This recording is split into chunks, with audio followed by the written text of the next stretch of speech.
আমরা 5 অগস্ট শেখ হাসিনাকে যে বের করে দিতে পারলাম, পালাতে বাধ্য করতে পারলাম, আমি প্রায় বলি যে শেখ হাসিনার পতন না, সাথে পালিয়েছে কথাটা ক্রমাগত বলতে হবে, এটা সবাইকে স্মরণে রাখতে হবে।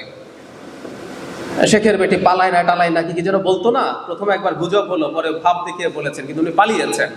তো এই পালানোর ব্যাপারটা যেটা আমাদের মাথায় রাখা দরকার, এটা কি বিপ্লব নাকি এটা গণ অভ্যুত্থান? আপনি যদি এটাকে বিপ্লব মনে করেন তাহলে বিপ্লবের কাছে আপনি একরকম জিনিস চাইতে পারেন, কিন্তু আপনি যদি এটা গণ অভ্যুত্থান হয় তাহলে এমন কিছু চাইতে পারেন না যেটা আসলে বিপ্লবের কাছে চাইতে হয়। আমি একটু সহজে বলি, আপনার একটা আম গাছ আছে, আসলে আপনি আমই চাইতে পারেন। আপনার যদি একটা কাঁঠাল গাছ থাকে, আপনি কাঁঠালই চাইতে পারেন, আপনি কাঁঠাল গাছের কাছে আম চাইতে পারেন না। পেলে যেটা হয়, চাইলে যেটা হয়, আপনি হতাশ হবেন। তাই ঘটেছে আসলে। আমি ব্যক্তিগতভাবে মনে করি একটা গণ অভ্যুত্থান করেছিলাম, সবাই মিলে হঠাৎ করে একত্র হয়ে গেলাম। কিছু স্টুডেন্ট সামনে ছিল, একটা অজুহাত বা বাহানা দিয়ে আমরা রাস্তায় নেমে এসেছিলাম, কারণ আমাদের প্রত্যেকের ব্যক্তিগত ক্ষোভ ছিল, আমাদের এক একজনের এক এক রকম প্রবলেম ছিল।